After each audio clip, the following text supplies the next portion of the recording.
And welcome to Firedance Tai Chi. This is my name is Stephen Barnes. I'm a New York Times bestselling author.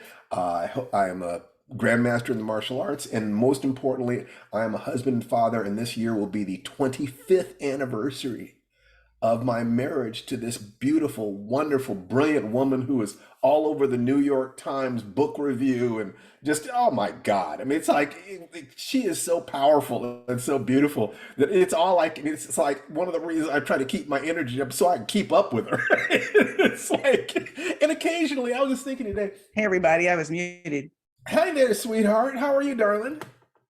Hey, look at me. I added my video right under yours. Yes, you That's did. what happens when you What's make me up? a We're side co-host. by side right here.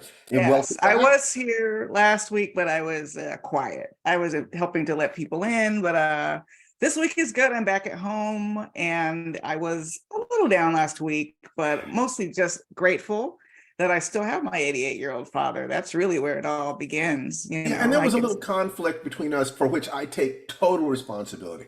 That was all on me. I think it was part of the separation strain. That's a real thing. Absolutely. I miss you horribly. Yeah. It's my life doesn't work. I like my life as it is, and it doesn't work without you. You know, Well, ditto back at you, darling. So I'm it's glad to yeah, be it's back wonderful. So and listen, good to yeah, go see ahead. faces and new people. Welcome to new people. Welcome to the same old people. By old people, I mean, regular people.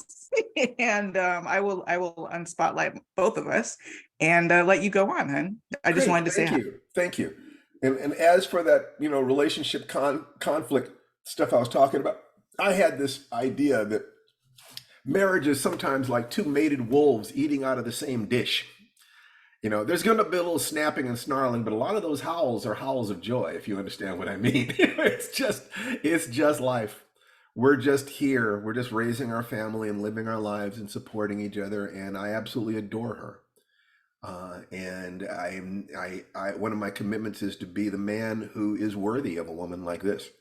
And it calls for me to look into myself frequently. So before we go further, because I would love for you guys to unmute yourselves and say hi to each other. Hello, Hello. hello. Howdy, Drew. Hello. Greetings. Good to see Greetings, you all. greetings, greetings, And everybody. salutations. Good morning, Greetings and everybody. salutations, absolutely. Happy And so Saturday. let's take 5 really, really deep breaths before we get started, because that's the whole thing. The core of this system is at least 5 times a day, but preferably every hour, top of every hour. You're gonna do 60 seconds of deep, slow, diaphragmatic breathing. So put your hands on your tummies. And when you inhale, your tummy will expand. Your chest doesn't necessarily move that much, but you start down here with your abdominal, with your diaphragm. Let me see if I can do this with the focus staying right. Okay. So diaphragm here. I'm tucking my tailbone under. So inhale, exhale. Inhale, exhale. Now feel your chi ball expand. Inhale, exhale. Inhale, relax your shoulders. Exhale, relax your face. Inhale, exhale. 2 more. Inhale, exhale. And now the first move in the Tai Chi form, right? Inhale, exhale. Same thing. Same process. That breathing. Every day I see people on Facebook who are talking about how stress is just killing them. And the core recommendation is always the same. Breathe. Start with your physiology. Your physiology trumps your psychology every time. Physiology does not care what you believe. If you cut yourself, you're going to bleed. If you breathe as if you are relaxed and powerful, that's how you will feel. Simple as that. The 5-minute miracle, which is doing 60 seconds of deep, slow, diaphragmatic breathing once every hour, at least 5 times a day. preferably at the top of every hour, will change your life. That is the doorway into this process. If you're not doing that, you may not understand some of the things I'm saying. You may not believe it, because some of the things that I'm talking about here are contrary, or so contrary to the way most people operate, that I understand skepticism. I don't want you to believe me. I want you to experiment and believe your results. So if you will do that, then I can help. So before we go on, we have any comments, questions, or requests from anybody about any aspect of this process and what we're doing? And then we'll go from there to who's got some results, who improved 1% in the last week in some arena. Just find something, because I'm coming to the conclusion that you can improve 1% per week if you spend 1 hour a week working on yourself. Okay, you want to move faster than that, spend an hour a day. Okay, for every hour you spend working on yourself, I think it's reasonable to think you can improve by 1%. And I think that if you can find a way to see that, then it gives you a real sense of, what do I need to do if I want to move more rapidly? And I want to have that minimum configuration. And so does anybody have any comments, questions, results, anything? Raise your hand. We ain't going forward until somebody raises their hand. Somebody has got to speak up.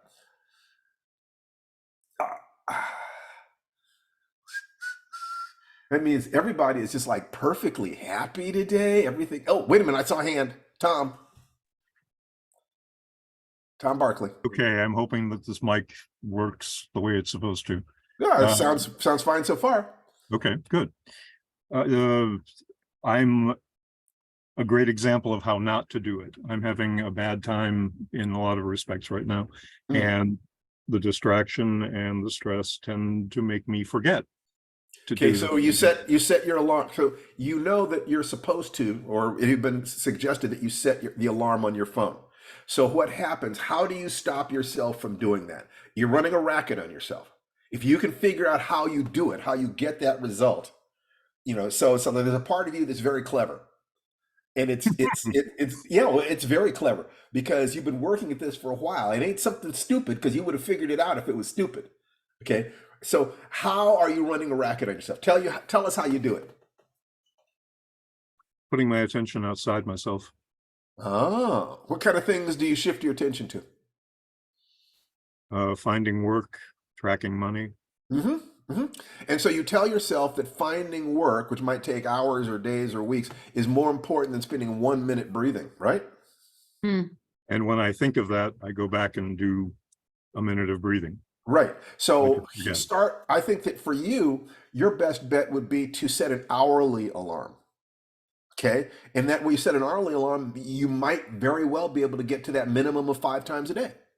If you're supposed to do it 12 to 18 times, to 16 times a day, you might be able to do it 5 times a day, and that's perfect. But it's just the effort, and you showing up here and telling us the truth about it. That is fantastic. That's beautiful. That is a win for you. Progress is relative to the baseline. Don't compare yourself to somebody else. That is another way that the ego pulls a racket on you. In ego, like I said, in order for you to transform to a higher level, your ego has to die every time. The hero's journey is about ego death, and that's in the dark night of the soul. I can't survive. And the good news and bad news are the same thing. You won't. The part of you that wants to survive is different from the part of you that has been with you continuously since childhood, that has observed everything that has happened in your life. There's a part of you that has over and over again survived these transformations. And that part of you will be on the other side of this one as well.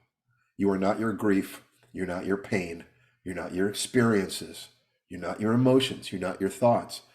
You are the space in which these things are happening. Okay? Being able to separate yourself from the results and what you're experiencing moment to moment is one of the greatest gifts that meditation brings. The observation of thoughts means that you know you are not your thoughts. The observation of emotions means that you know you're not your emotions. The question, well, then who are you, is a critical one. You don't have to answer that. All you have to do, as far as I'm concerned, is be happy, healthy, and of service. To feel love and joy within you and to serve others. Whatever techniques it takes you to get there, however long it takes you to get there, it is a valid path.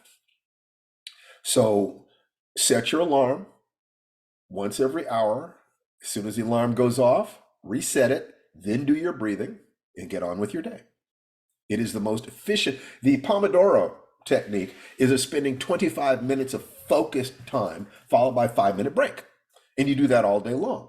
And it is hugely impactful and hugely efficient and effective in terms of optimizing performance. So what you're trying to do is optimize performance in things like finding a job and improving this, that, and the other. Great. So do it the way the pros do it. Focus really, really hard, then take a break. Really, really hard and take a break. And during that break, breathe. Okay? Don't convince yourself that you don't have time to breathe. It's a little bit like not, driving cross country and I don't have time to stop and get gas or check my tires. It's less a matter of telling myself I can't. It's just, and this is another good reason to set the alarm. It's that I forget.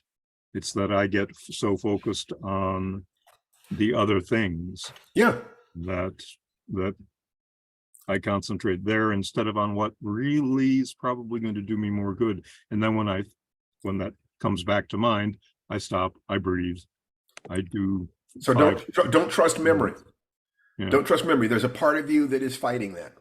And so once you admit that, you stop relying on the thing that you already know is unreliable and you use technology. Yep. If you're at your desk all day, set an hourglass, get an egg timer, set an egg timer. When it goes off, ding, start it over again, do your breathing.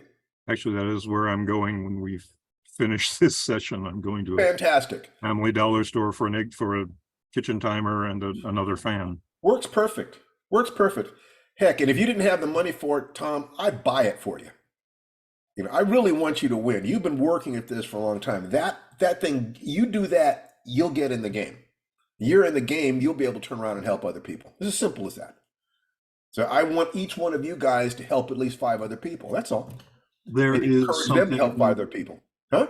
There is something that we don't necessarily look at. What's that? You're a better fighter than most people are. You're a better fighter against things that against the outer influences that drag at you. Mm-hmm. And I keep getting hit by things that are outside of my control. So here's the thing that's important for you to understand, Tom. Yes, I am, because I did thousands of hours of stuff like this. Simple as that. I went to teacher after teacher after teacher. I did not start this way. It took me 23 years to earn my first black belt because I was dealing with so much fear and distraction and false self-image. But I knew that if I did not find a way through that, I would never be the man that I wanted to be. So no matter how much it hurt, I kept getting back up. That's the only real advantage that I see myself as having, that I won't quit, that I'll get back up again and again and again and again and again, nauseating. I have an absurd amount of emotional endurance in that sense because it was motivated by fear. I had no safety net.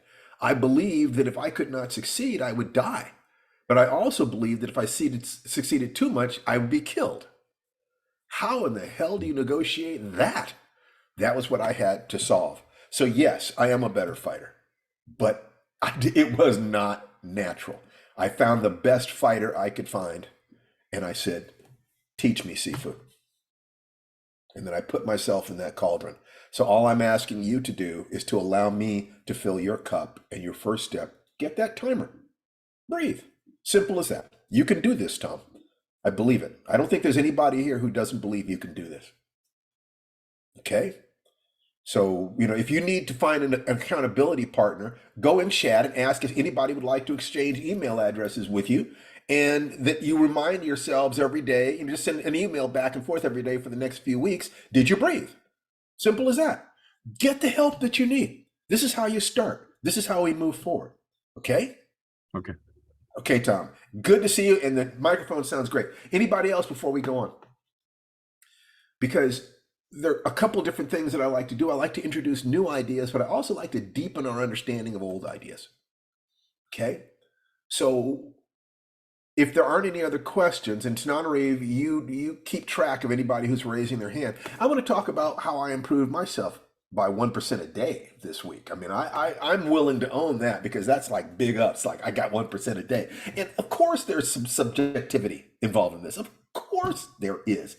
But I like to own myself, my life. It also says maybe I've got more work that I need to do in order to close the gap between where I want to be and where I am. I, in terms of body, I'm going to Manila. Plan is going to Manila in February, and I have physical, concerns with being able to do this week-long martial arts workshop at peak efficiency. There's emotional stuff, fear involved, traveling to some place I've never been to travel, do martial arts in the Orient.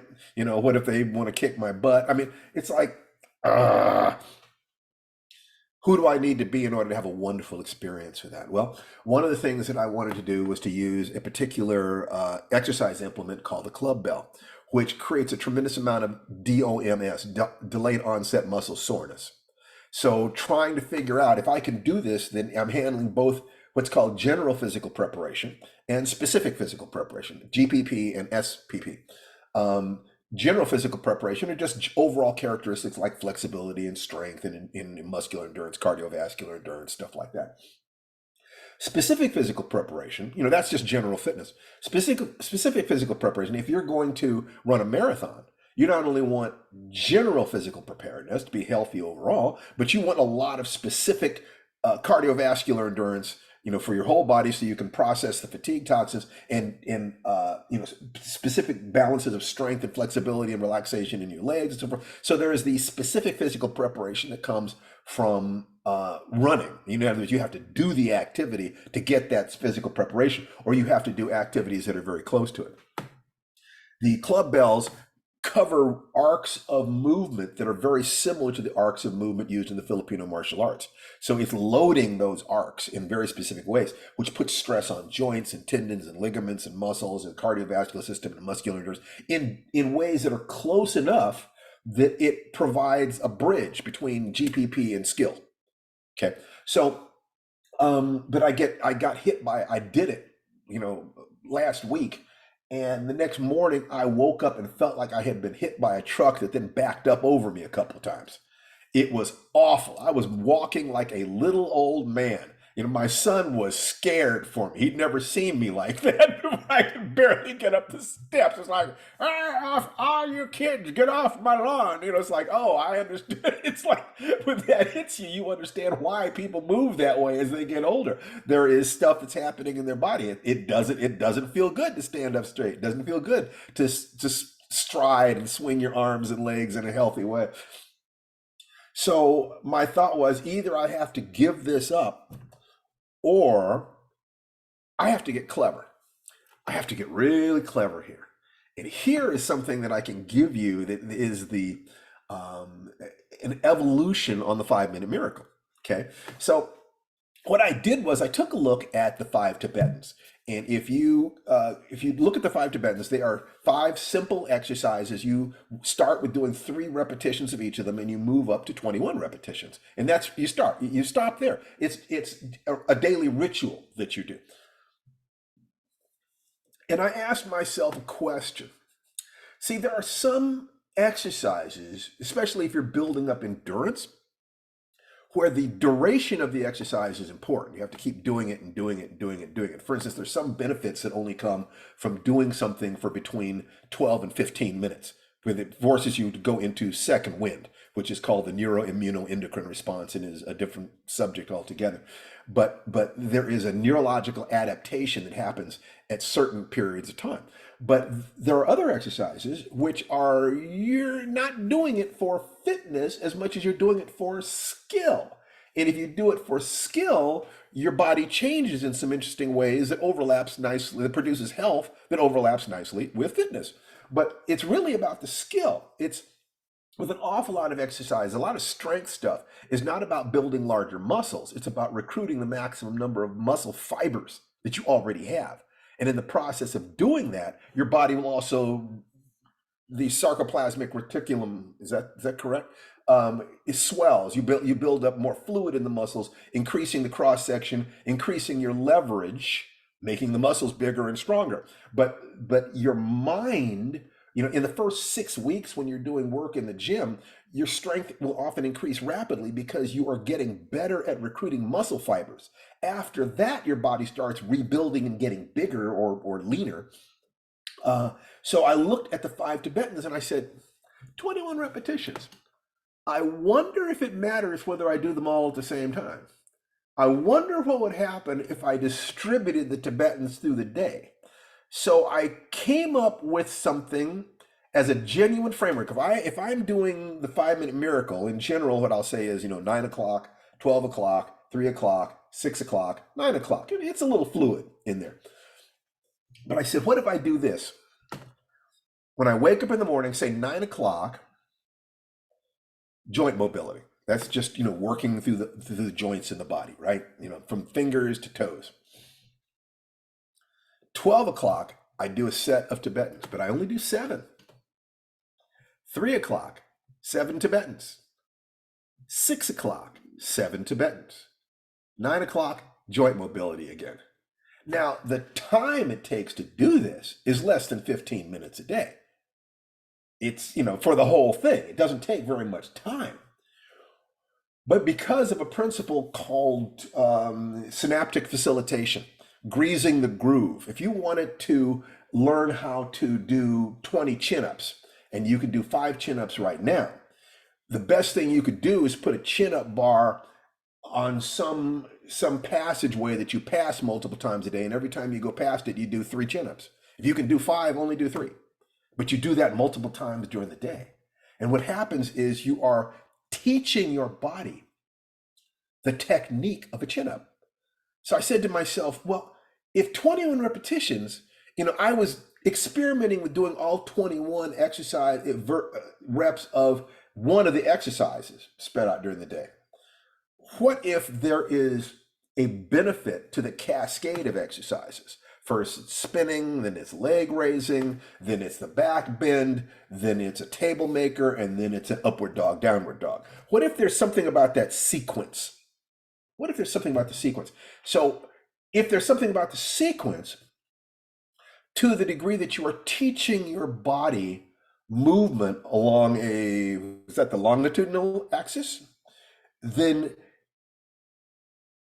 what is said, Pavel, the guy who brought kettlebells to the United States, said that the ideal number of reps for a strength increasing exercise is 5, because after 5 repetitions, the average person's attention starts to wane.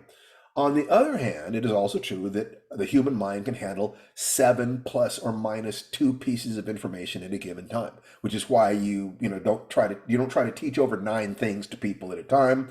But even a person with limited mental capacity can usually handle at least 5. So I say, let me try 7. 7 is divisible into 21 neatly. It's 3 reps. And what happened when I did that, it was joint mobility. Then it was 7 repetitions, 7 repetitions, 7 repetitions, and then just before bed, joint mobility. There's a little bit of flexibility in that system. Truth is, I generally do the joint mobility and the Tibetans first thing in the morning, and I do Tibetans and joint mobility last thing before I go to bed. But that's kind of helps. What happened was I did that. When I trashed myself last week, it took 3 days before I started feeling human again. When I was with you here on Saturday, I definitely was in that I've been hit by a truck space. But I kept my energy up for you. I wasn't going to put my pain on you guys. This time, I did the exercises. Yes, Tom Barkley, you're using Scott Sonnen joint mobility? Absolutely. If you go to YouTube and put in Sonnen joint mobility, you would find a full free course in joint mobility, which is basically, if you know that, you've got a lot of the benefits that there are in Tai Chi. Tai Chi is just a patterned joint mobility drill in some senses. I did that, and when I went to sleep that night, my body felt a little tight, but I slept fairly comfortably. I said, well, let me see how I feel when I wake up in the morning. I woke up in the morning and I felt a little stiff, maybe a little stiffer than I usually do in the morning.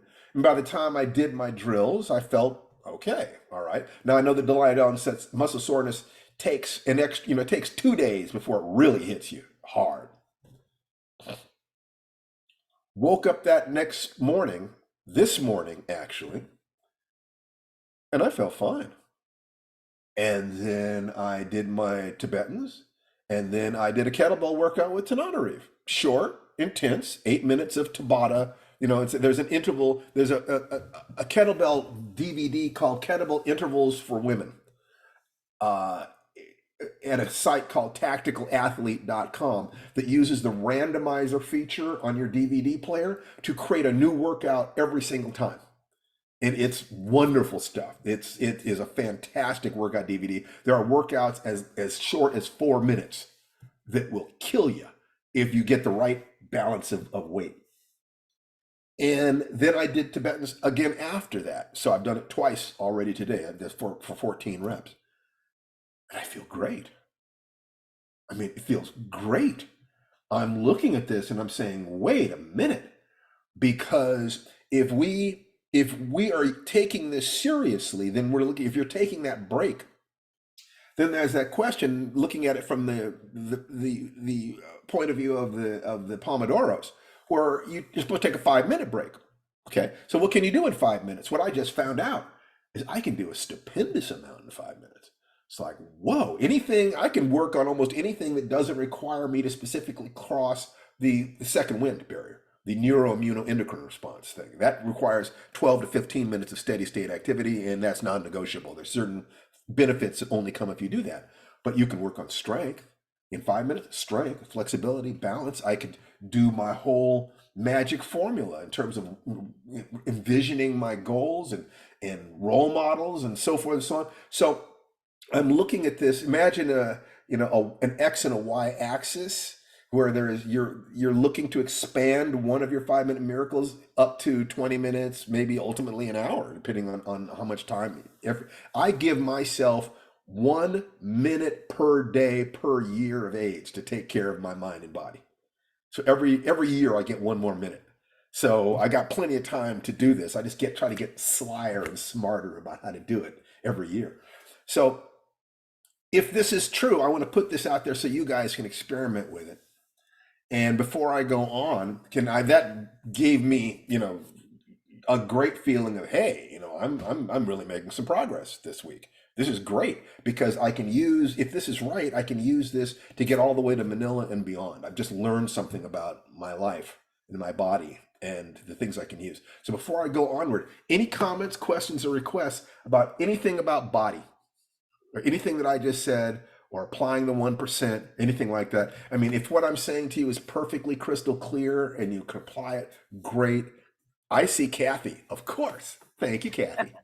Hi, I can Steve. always trust you. Just a quick question. Even though I write very quickly for notes, you are a challenge for me, even me. I can keep up with just about anyone, but you're the man, Steve. You made a connection between the kettlebell intervals with a website or something else, and I didn't catch that. Okay, www.tacticalathlete.com. It's a husband and wife team. This guy is a security guy for the Department of Energy, and he does some hardcore kettlebell stuff. And his wife is also a kettlebell trainer, and she has a video called Kettlebell Intervals or Kettlebell Interval Training for Women. I believe, if I'm not wrong, they might be going out of business or they might have discontinued it, but they're selling off the remaining stock for like $5 a DVD. I mean, it's dirt cheap and it's fantastic. I got 5 copies myself because I know we're going to wear out the one we've got. So I highly recommend it. Tacticalathlete.com. Okay?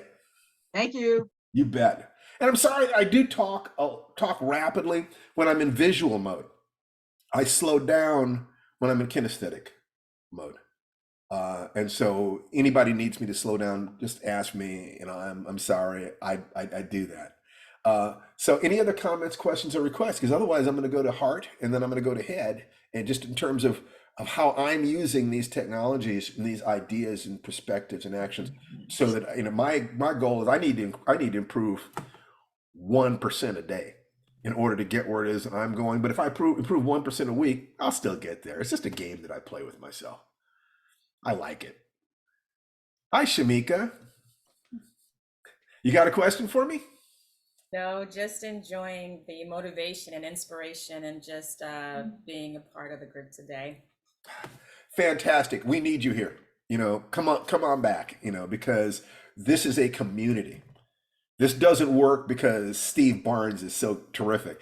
I go to other people who are terrific. I get stuff from them. I integrate it myself. And the way that I know that I've integrated it is if I can teach it spontaneously. If I can teach it spontaneously and manifest it in my life, then I've got it. But everything I know, I got from someone else.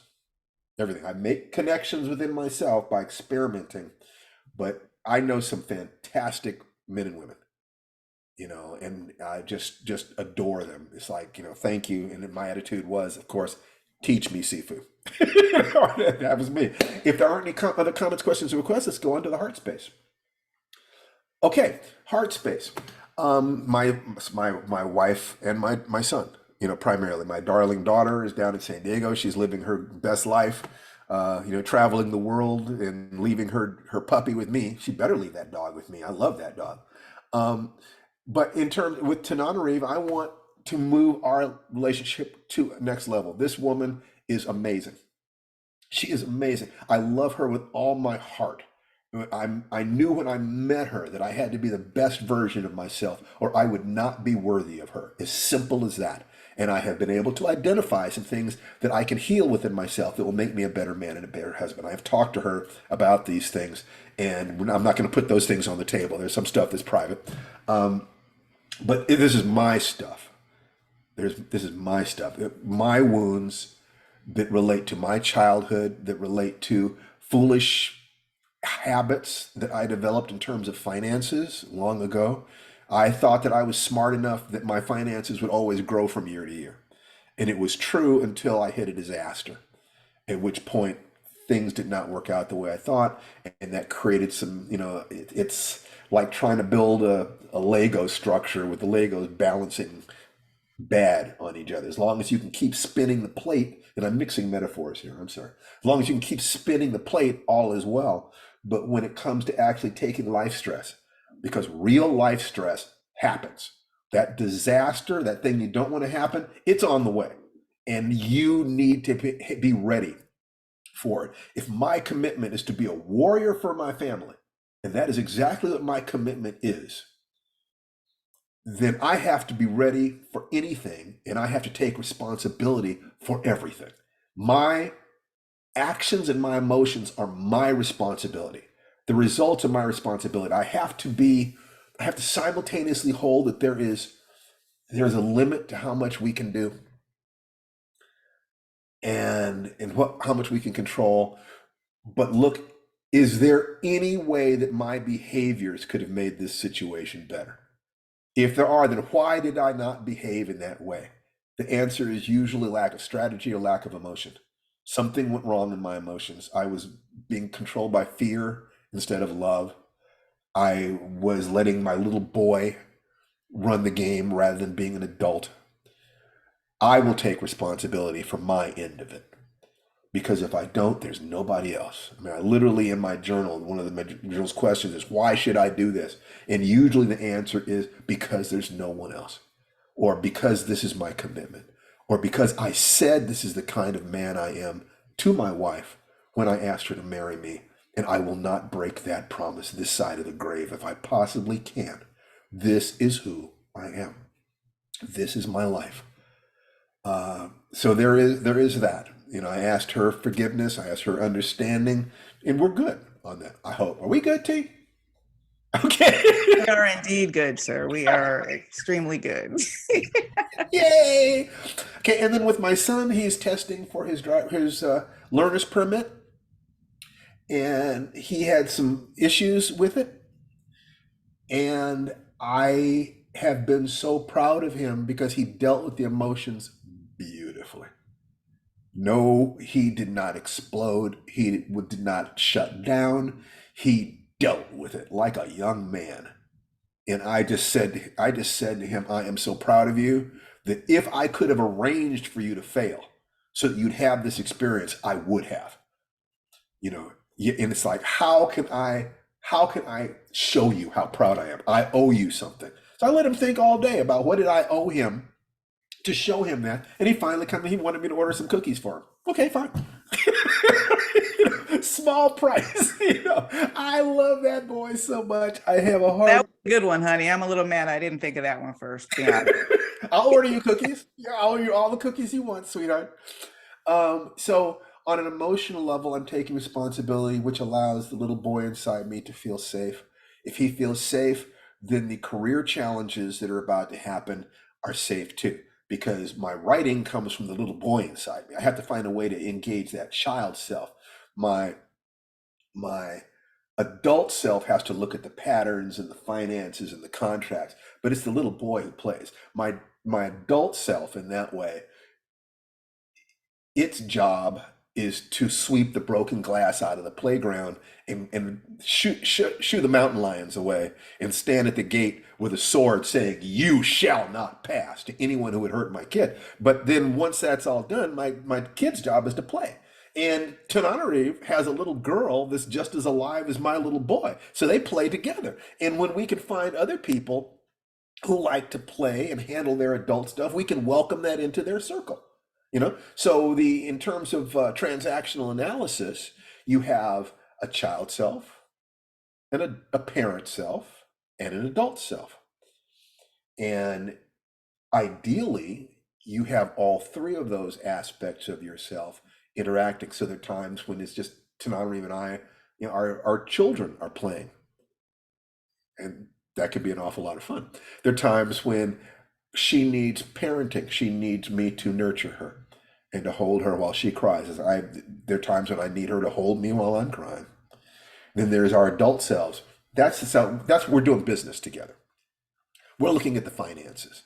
We're making plans, adult plans. So those three aspects, and all these models are just ways of looking at something that is really beyond labels. But with your kind indulgence, we'll say if you act as if these models have some reality, they're useful.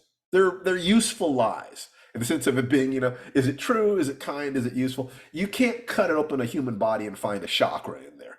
But it is a useful psychological construct in order to convey meaning in an arena in which it can be fantastically difficult to communicate certain things that are difficult to put into words. So on that emotional level, connect with my heart. How are things going with my body? I feel good about that. I'm going to be able to go to Manila and have the adventure of a lifetime. It's a little mini version of Enter the Dragon. I'm Jim Kelly. I'm going to go there. I'm going to have a great time. Boom, Mr. Handman. Anyway, in terms of my family, how are my wife and son doing? Am I keeping my word? Am I being that guy? Because my dad, the biggest lack in my life was my father not being there. And the biggest thing I never learned from my father was understanding fear. If my father had just said to me, everyone feels alone and afraid, Steve, you're not the only one, I would have known I wasn't a coward. I would have known it was okay. And I would have said, oh, okay, everybody feels fear. Let me learn how to deal with my fear. But I thought there was something broken about me. Dear God, I went to decades of therapy and shamanism and hypnosis and this, trying to deal with something that my father could have set me free of in 1 hour. That is why I take the position I would die and burn in hell before I would abandon my children. They have got me for a lifetime, and I know I'm annoying at times. I would have to be. I could not be easy to live with all the time. But I do love them with my whole heart, and I'm going to do the best I can. So my 1% in terms of my heart space feels good. I was able to see a deeper truth. I was able to make commitments. I was able to help this, that, and the other. Fine, good. Okay, so let's go on to, do you have any questions, comments, or requests about any of that before we go ahead, because like I said, I had a good week in terms of my 1%. And I want to share this stuff with you so you can see how these techniques that I've been talking about, how am I actually using them? And all this stuff relates to the morning ritual. And all that we're talking about is, of course, brought to you by Firedance, www.firedancetaichi.com, which is all about creating your own daily ritual. Create it correctly, and all you have to worry about is doing your daily stuff, and the results take care of itself. Bill. Yeah, just you're talking about gratitude and family. This morning I was waking up and realizing, well, I have an adult daughter. She's in her 40s now. And at this point in people's lives, they usually go completely separate from their parents and such. She still wants me to be an active part of her life. And well, for that, I am definitely grateful. That means you did a good job. Ladies, does that not mean that he did a good job as a daddy? There you go. See that nodding? You did the work. You are a member in good standing of International League of Dads. We're not even related by blood, technically, just by marriage. I'm Doesn't married matter. into the family, but Family of for the all heart. intents and purposes, she's my daughter, not my No, stepdaughter. she is your daughter. Mhm. Period. My son is my son. Are you kidding me? He's my boy. Just period. And it's so good job. Fantastic. Thank you. You bet. And helping her see how you are navigating this period in your life is helping her understand how she can navigate as she moves through life. There are many different gifts that you still have to give her. Okay? Okay, great. Mary. A father is different than a sperm donor. So even if she's not your biological child, she's your daughter. Yeah. In our case, he was active in her life too, but Great. She got lucky. when she was engaged to get married, well, she had to break that off for other reasons, but when she was engaged, she asked me to be the one to walk her down the aisle. That tells you what you need to know. It's as simple as that. All right. So let's go to the head because there's lots of stuff going on. I won this award this week. This is, let's see. I'm going to take off the blur because I I'm need to unblur that for sure. Okay. The Analog Science Fiction Best Short Story of the Year award. We're nominated for other awards. The Locust thing. This has been a really good year in terms of contracts, awards, and we got paid. I got paid on the Star Wars book, so it's definitely happening. So starting Monday, I get to tell the adventure of Mace Windu. Now, I haven't gotten the notes back from Lucasfilm yet, but they promised that I could do some things in this book, and hopefully they will not renege on that promise. And if they do, it's going to be a terrific book. I mean, it's going to be a terrific book no matter what, because I'm not going to put my name on anything that I don't respect. But they may be giving me a chance to do something remarkable. And if they do that, little Stevie inside me is going to be very, very happy.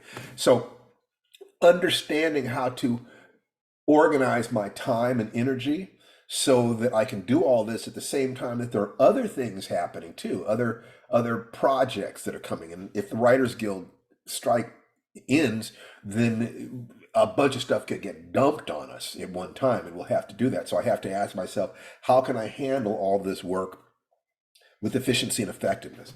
So I got a new desk that has a whiteboard at the top of it, and I've got it sitting right over here to my side, and I can go over here and I can draw on the whiteboard, and then I can, literally look here and look there and type over here and look at, and I did Kathy, like this. I actually drew an Enneagram on the whiteboard right here, plotted the steps of the hero's journey around it, plotted the aspects of the story that I'm working on with Larry Niven around there. And now I take a look at the way the lines connect. How does the rejection of the challenge, because this guy is retiring, this is not the Star Wars book, this is something I'm working with Larry Niven. How does his retirement relate to the gathering of allies and powers? Well, especially powers. He feels used up. he feels that he doesn't have any more to give and he's getting tired. He doesn't even know if he's got a good relationship with his estranged daughter, who he became estranged to because he told her her husband was a rotter. And she, in no uncertain terms, she didn't believe him. He guy turned out to be rotten. And now they've got a very touchy relationship that he's hoping to move into. It's looking at that helped me brainstorm what might this be. And then it also connects to the leap of faith. If he's retiring because he feels that he has nothing left, as well as them pushing him out, and he's feeling old and used up, then he has to have faith that there's something inside him that has not yet been expressed. And this story, I've got him in a situation where the regret he has that there's certain things he's never been able to do with his career and with his daughter, that this is the opportunity of a lifetime, that he has been preparing his entire life for this. And I'm going to make him a variation on the Columbo model, where people underestimate him because of he seems to be kind of slow and stupid. Columbo does. It's like in what is it, Poker Face. She seems to be a ditz. Okay, in I forget what the television what was the mystery show that the guy that played Jed Clampett. Barnaby Jones. Barnaby Jones. People underestimated Barnaby Jones because he was old. People underestimated Cannon because he was fat. And they're going to underestimate this guy because he's an old black man. And they're polite about it. And I will never state specifically that that's how he's using it. But when he's interviewing these extremely powerful people, trying to find out what in the hell is really going on, they're figuring he's almost out the door. They're being a little condescending, and he is using that because the truth is that his instinct and his capacity for analysis is genius level, and he's gonna save this city because of who it is that he is. And I can see that. So by looking at the internal lines, I get to brainstorm even when there's nobody else here. I get to, it's really kind of fun. I look at the emotional lines inside the overall structure. So I get the linear structure and I get the nonlinear meaning at the same time by using the Enneagram, okay, which we talked about last week. So that's the mental thing in terms of that. So by Monday, I have to be ready to go on that. I'm pretty ready. The only question I'm asking myself is, do I want to set myself a schedule of doing 10 pages a day or 5 pages a day and do a done by 1 or a through by 2 or free by 3? I will make up my mind about that today, what I want to aim at. But I want to make sure that I feel relaxed about it. If I do 10 pages on the Star Wars novel, then could I do 5 pages on the Niven? Or do I want to do 5 pages and 5 pages and do that every other day? Or maybe 5 pages Monday, Wednesday, Friday with 5 pages on Niven and then 10 pages Tuesday, Thursday. I mean, I don't know. I can juggle that around, but the point is that this is going to be a marathon. It's not a sprint. I'm going to have to do this day after day, week after week, month after month, while other stuff is happening. So I have to be sure that I can pull this off.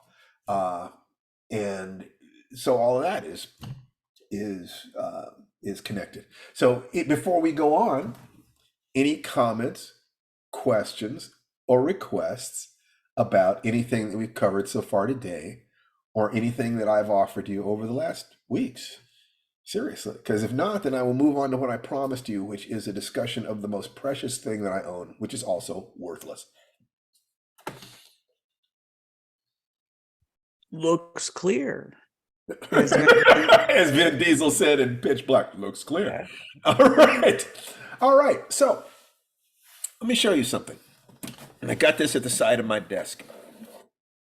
And I will, if I can't get it to, okay, I'm going to have to take off the blur again. As you see my messy office. Unblur. See this? It's a leaf. Gosh, I wonder what that leaf could be. 10 years ago, maybe maybe a little more.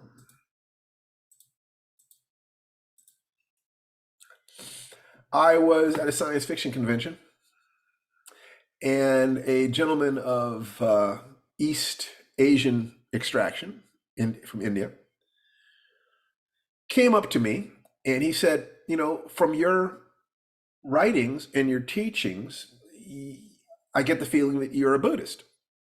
And I kind of chuckled and I said, well, I respect the Buddha and I respect the teachings. That is not my path, but I have had Buddhists and Buddhist scholars quote me in their work suggesting that I'm a fellow traveler, and I am happy. That's fine by me. There's only one truth. There are many paths to it, and I've had a lot of contact with a lot of different approaches to this. So total respect.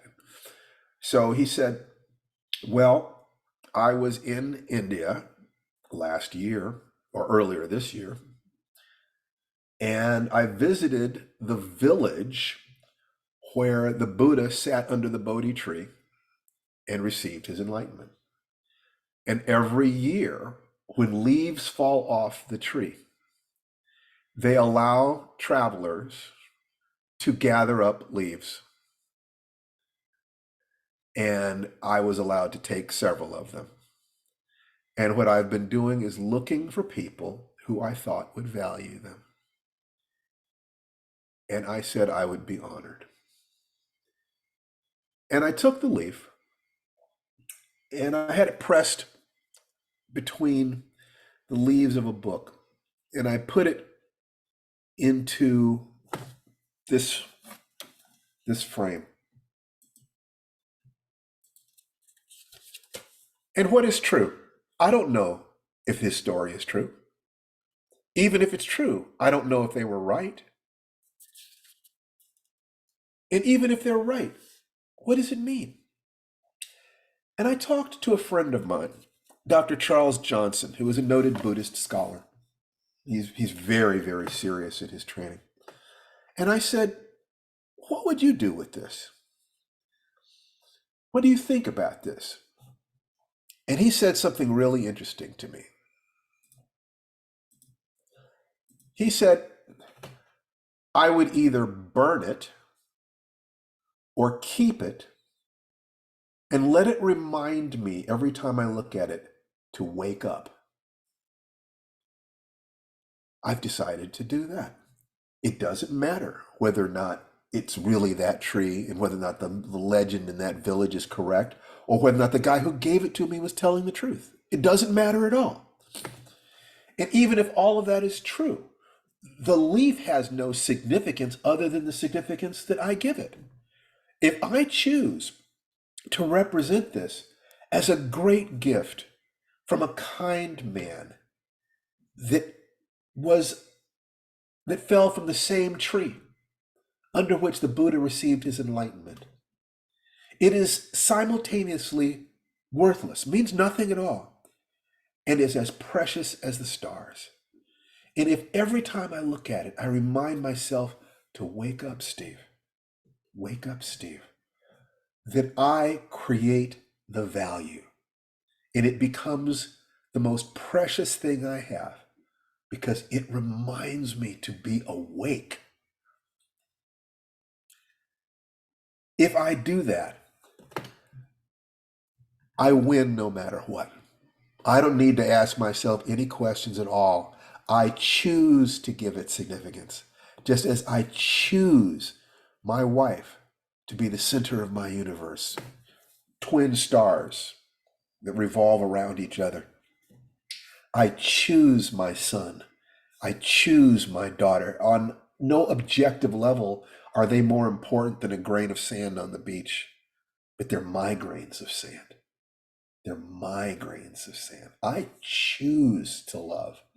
I choose to care because that is the nature of my being. And we express the nature of our being in our actions, in our choices, in our perspectives. This is not something that changed this week.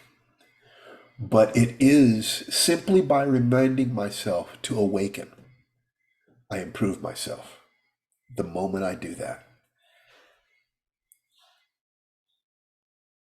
I don't know how to be more honest than what I'm being with you guys. I really don't. I hope that by expressing that and being as honest as I can be, it is of use to you. And I believe that all of you are holding your time and energy precious, such that you would not come here if you weren't getting something of value. But also understand that you are bringing something of value simply by committing to wake up. Be awake to life.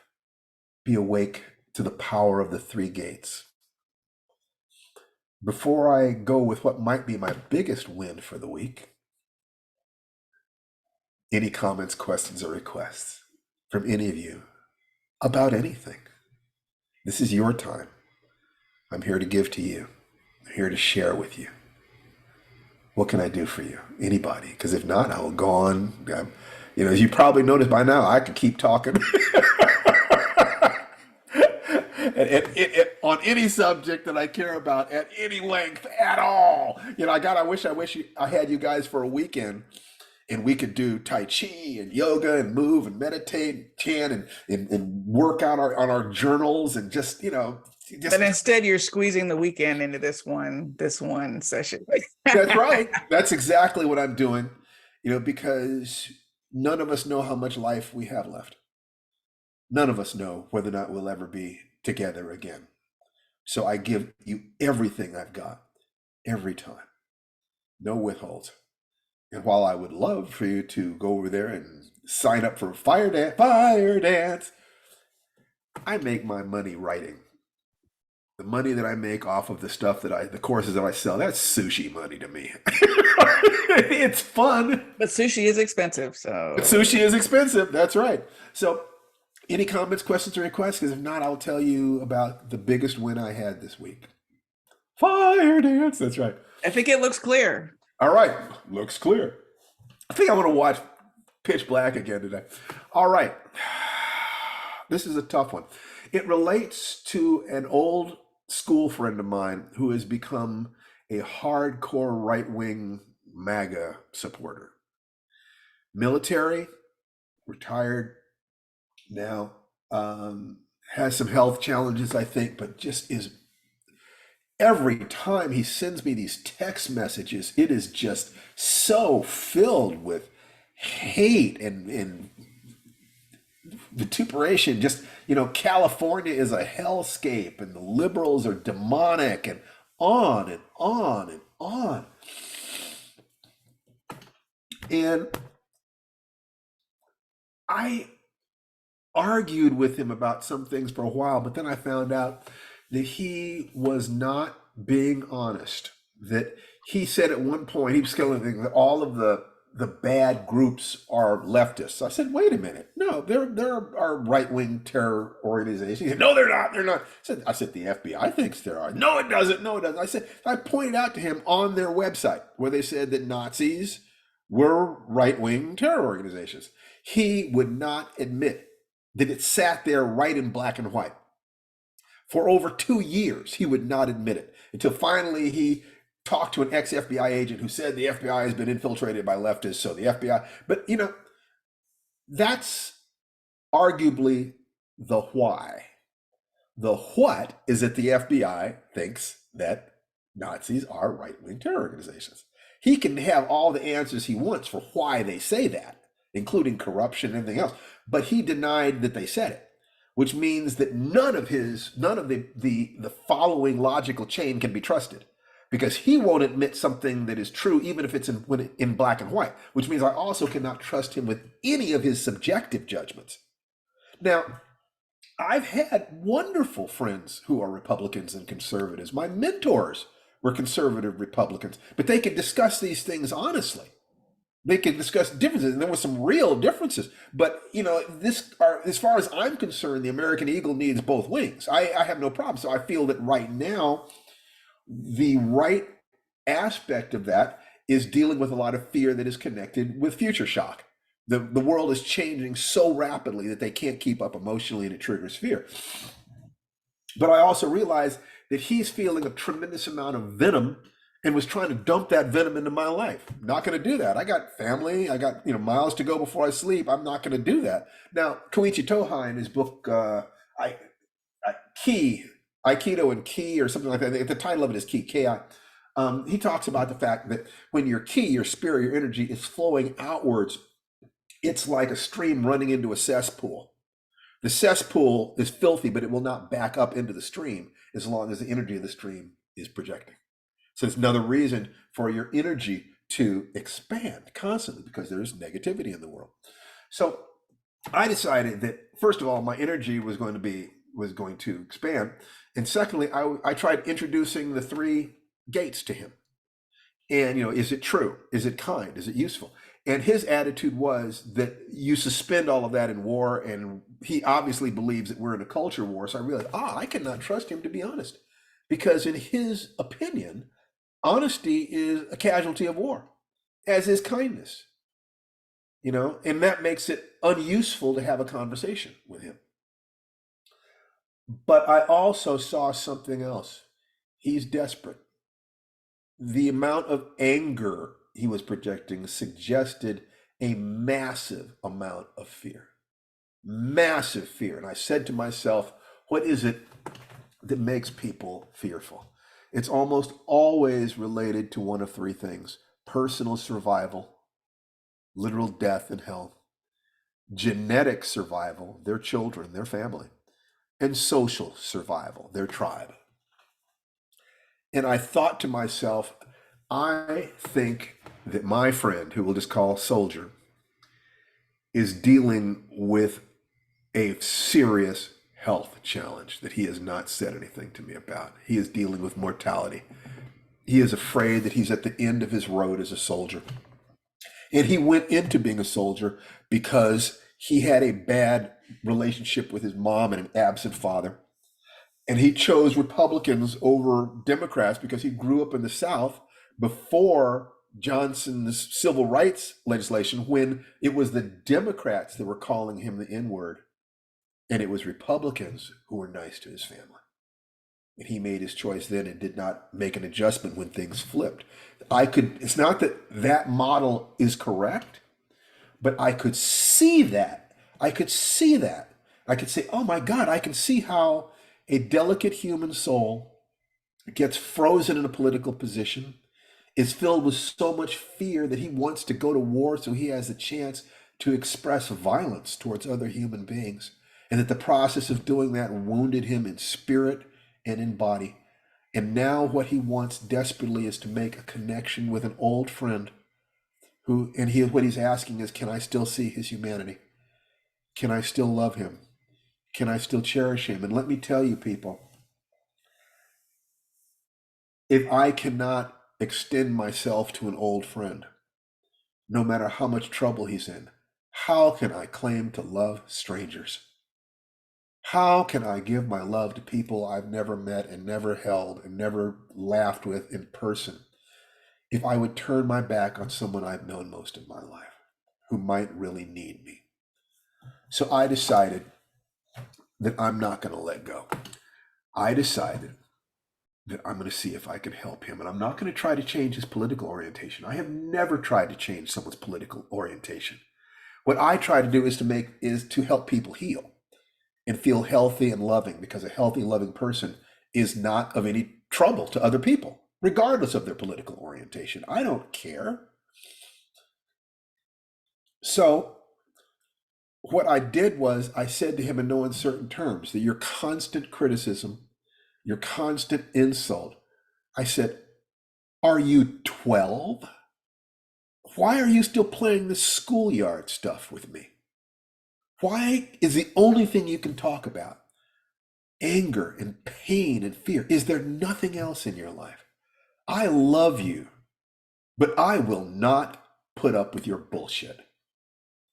You come correct to me. Talking to me is a privilege, not a right. And I hope you feel the same way about yourself. But I am here for you, but I will not put up with this. You come correct if you want to deal with me. And I sat back and I said, if I'm right about this, he needs my friendship. He needs someone who cares about him. And since he grew up without his father in a contentious relationship with his mother, he could well be desperate for some man in his world to be able to say, I love you. I see you. I care about you. But grow up. And so I waited. We had that contact, and I said, I'm not going to deal with this. And I did a couple things. So the persuasion framework that I've taught to you is, first, if you want to help someone, the first thing you have to do is establish rapport. I established rapport to him by saying, I love you, by acknowledging our friendship, by acknowledging his humanity. I care about you, but I will not put up with this. Therefore, modeling healthy adult manhood in that sense. God knows he knows things I do not know, but he paid a terrible price to help keep our country safe. He was doing something he thought was the right thing to do and was wounded horribly, emotionally. He is haunted by the ghosts of the men he killed. They stand around his bed at night asking him to explain why he killed them. He is dealing with that, and that told me he's dealing with mortality. So last night, he sent me another text message. I had stopped responding to his text messages. I would only respond to him via email. Email, it was easier for me to consider my thoughts, but also I wasn't going to, he does an action. I'm not going to react immediately. I'm going to react on my time, not his. You do not fight on somebody else's rhythm. They'll beat you. You establish your own rhythm. Last night, he sent me a text message saying that the city he lives in was voted the most beautiful city in the state. And I responded to him as fast as I saw. I said, that's wonderful. You must feel so happy about where you are. It's so nice to be able to wake up and feel joyful about where you're living. I said to myself, he's testing me. He wants to know if he responds to me from the three gates, will I drag up the past? Will I spit on him? Will I hurt him? And so it was, love that, wonderful, gave him joy. And he responded with the following note. Where is it? I'll actually read it to you.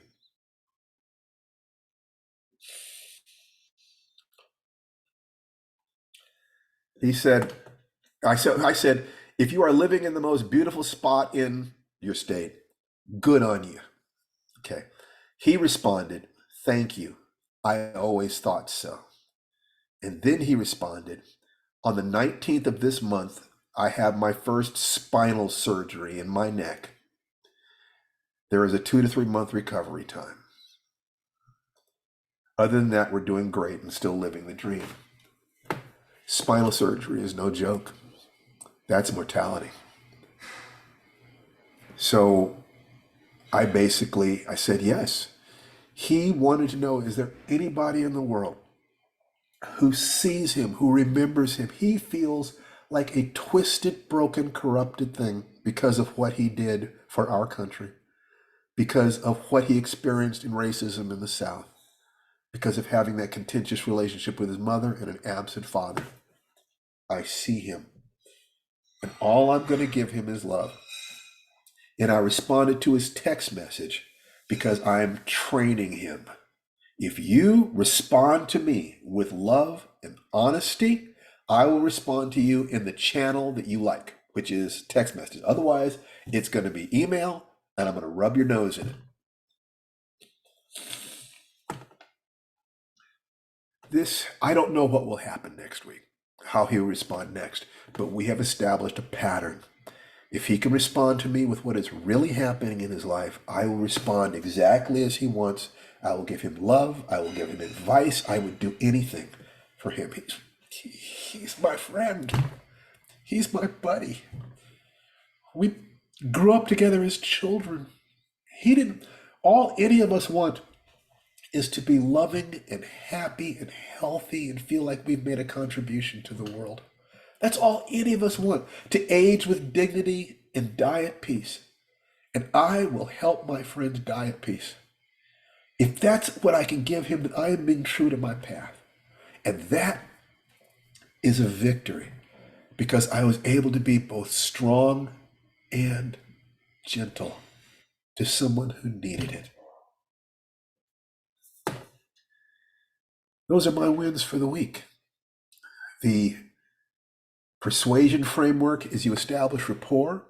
Can you see how I did that? Not if you can see how I established rapport by loving him. I broke his pattern by insisting, if you want to talk to me, you come correct. And also, I will not talk to you over the medium that you want if you're being unpleasant. I will respond to you in the medium that you don't like. Email. And then I connect the desired behavior to his own highest values. You served the country I love. You are still a good human being, despite the things that you did. I get you. I can help you die at peace. I love you, my friend. How often do men say to each other or hear from each other, I love you? I'm going to be that guy. I'm going to be the one who has so much love in my life that it overfills and I can offer him my love, regardless of whatever he did. And I think he did some terrible things. I think he did some things that were asymmetrical warfare things, cruel things, that he doesn't believe he can get through the three gates because of what he did. And my attitude is, yes, you can, my brother. Yes, you can. And I will help you every step of the way.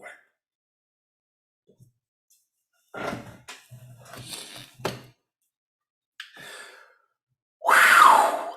So, I think I've cried enough for today.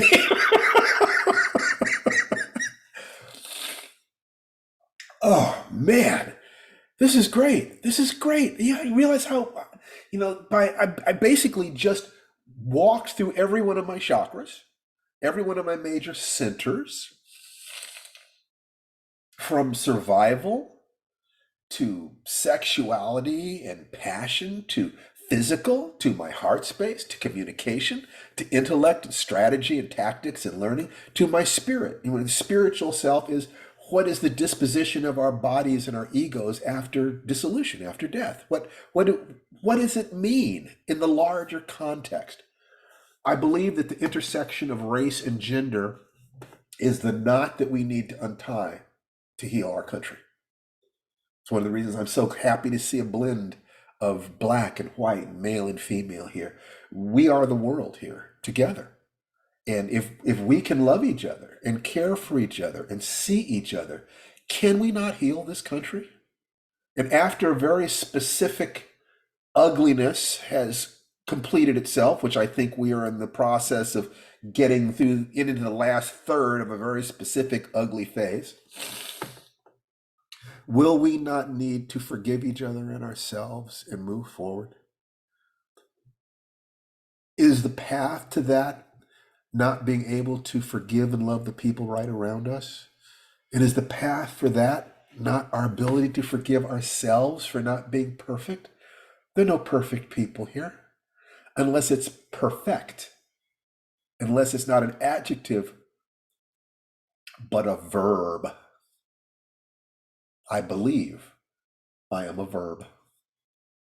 I believe that all of you are in process and that we can do this together. So I would love to hear comments, questions, requests from people as we move towards the last 16 minutes we have here together. Come on, folks, lay it on me. I just want to say thank you for sharing your offering, and I'm grateful to be able to be here to receive the gift that you bring. And thank you for holding this space where we can come in and just reconnect and reset. So thank you. You are incredibly welcome. If you feel that there's something that is of value here, invite a couple of your friends. You know, get them on the list, stephenbarneslist.com. Um, I ask for that more than I ask for anything else. If there's something real that is happening here, it's not for me to say. It's for you to tell me by being in this space and trying the things that I say, breathing, tasking me, asking me hard questions. If there's something real here, if my path has given me a perspective that is of use, then it should grow. But if it does not grow, if one of you shows up, I will be here to serve you. Because that's just the way it is. It isn't about numbers. It's not about numbers, it's about depth. Okay? And you are very welcome, and thank you so much for coming, Shamika. You honor us with your presence and your energy and your beauty. You're a cutie pie. Who else? Mary. I just want to thank you for your authenticity, your transparency, your ability to let us see your heart. Because so many people, including me, will put on a mask and say, yeah, I'm cool, everything's good. And you come and you lay it all out. And you're teaching me how to be more vulnerable by saying, this is who I am. This is what I'm feeling. This is what I will accept. And this is what I won't accept. Because if I accept what you're giving me and it hurts me, I'm not being a good person to me. To you. That's right. Mhm. Your first responsibility, every one of you, your first responsibility is to protect yourselves, is to feel safe in the world, to let that wolf inside you come up and say, you know, "Rawr." That sense. I spent my life thinking that I had to back myself into a corner alone and be prepared to bite the world. And when I met Tananarive, I saw that it was possible, that I was looking at somebody who could be the mate of that wolf inside me. I have at the side of my desk, this is Lobo. Lobo. He is the wolf in my heart. And what Tananarive told me is that she was Loba. She was the mate for that wolf, that we could walk together, even if sometimes we snap at each other when we're eating out of the same dish. And it's the greatest gift I could possibly have in my life, to find someone who I know I can be myself with, who I can be open with. But the primary responsibility, you cannot safely open your heart unless you know you are safe. And that's your primary responsibility. First, I be safe. As one of my teachers said to me, don't trust people, Steve. Instead, rely upon them to do what they perceive as being in their best interest. It's up to you to be clear enough to determine what that is. Tananarive is the real deal. She really is who she seems like. She really is that brilliant and wonderful and open-hearted, and I can trust her if I can trust myself. Love is the greatest gift, but the only thing that trumps love is survival. Teaching people that they have to be in touch with the animal survival part of themselves. All you have to do, no matter how depressed you are, no matter how confused you are, just try holding your breath until you die. Can't do it. It's not possible to do it because your body wants to live. Get in touch with that wiring inside yourself, the survival wiring, and know that you can either survive or die with honor, but you will not allow people to hurt you or shame you or turn you into someone that you are not. Will you, Lobo? No, Lobo won't. Lobo won't. Smart little Lobo. Then you can open your heart. Then you can find somebody who can go hunting with you, who you can snuggle with, who you can play with, you know, who'll go see Fast and the Furious movies with me, you know. But I watched Ted Lasso with her.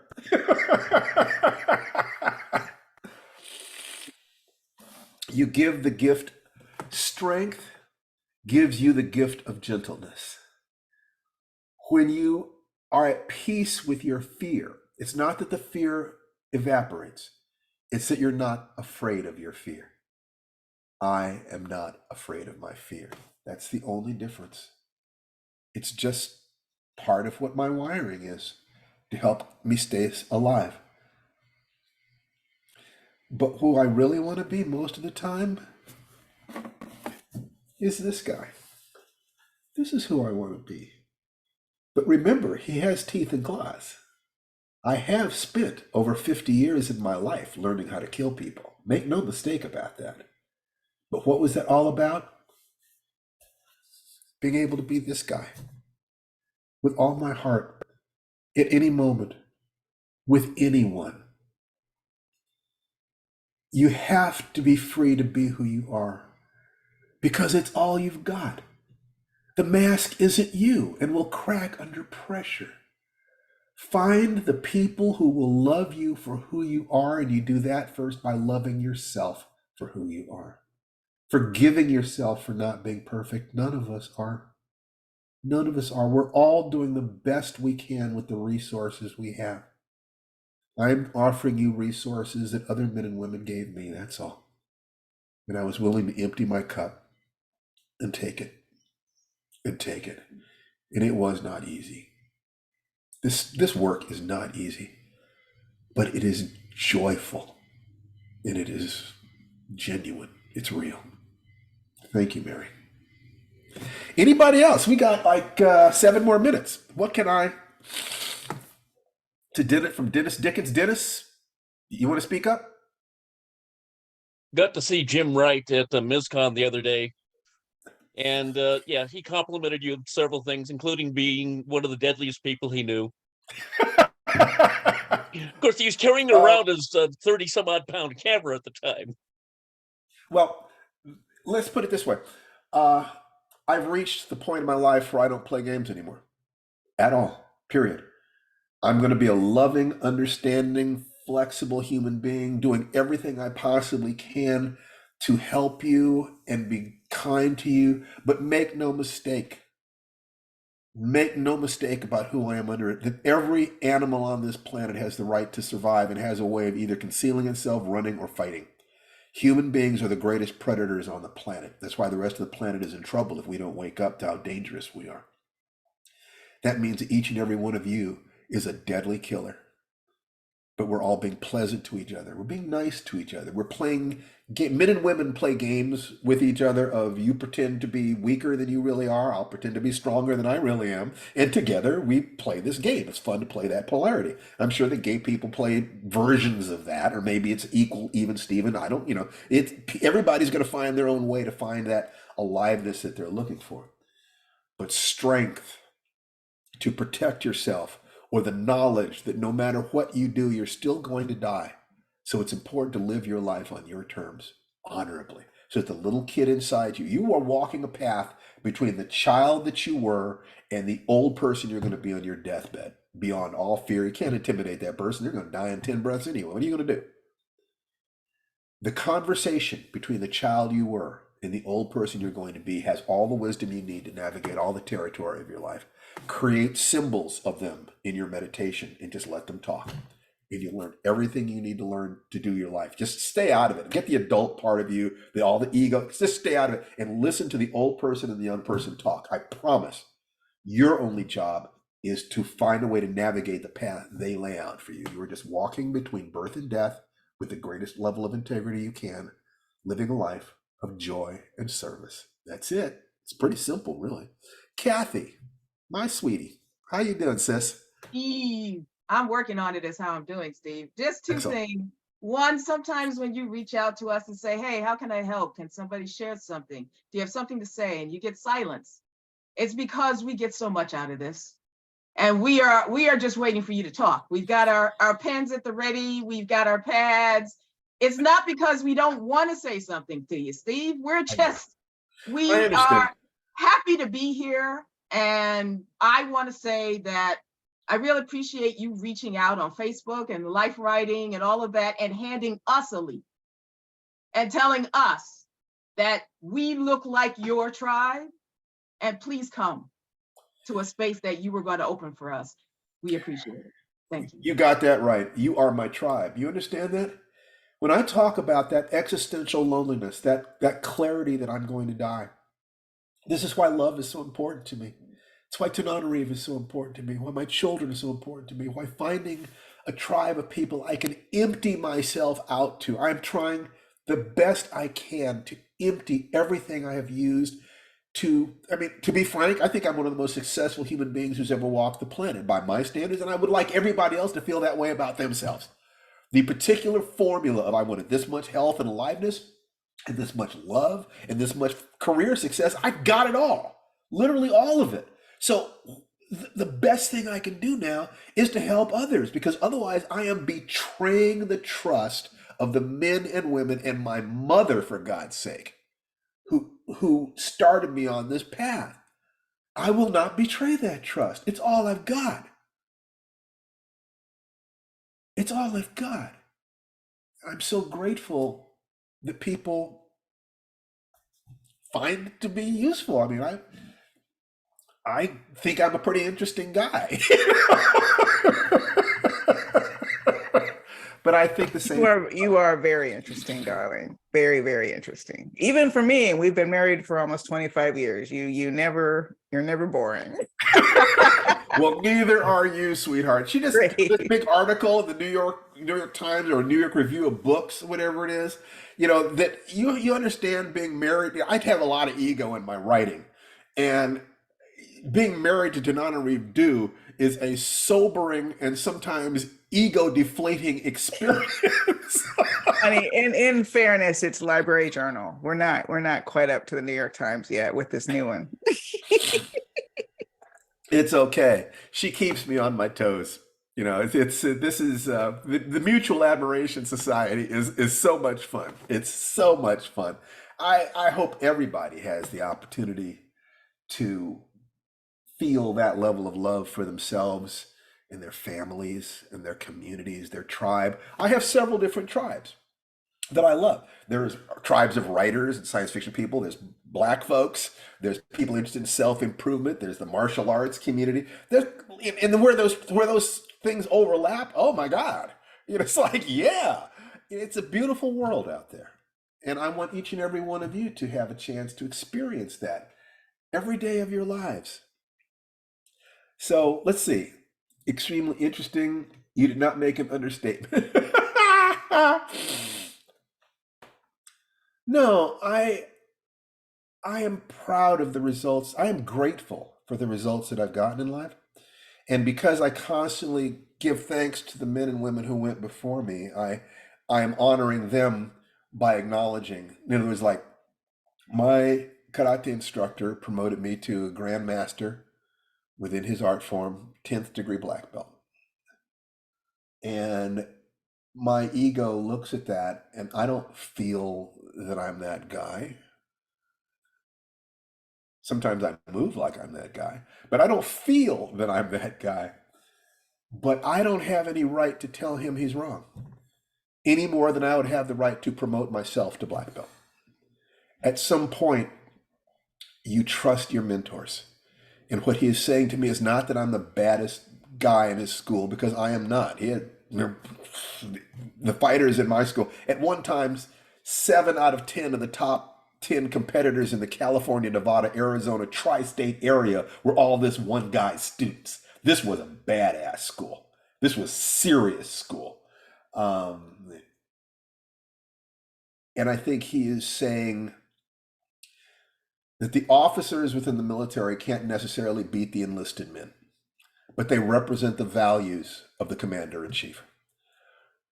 That I represent his values, that he is proud of the man that I became. When I walked into his school and said, I would like to learn karate, and he said, we would like to teach you karate.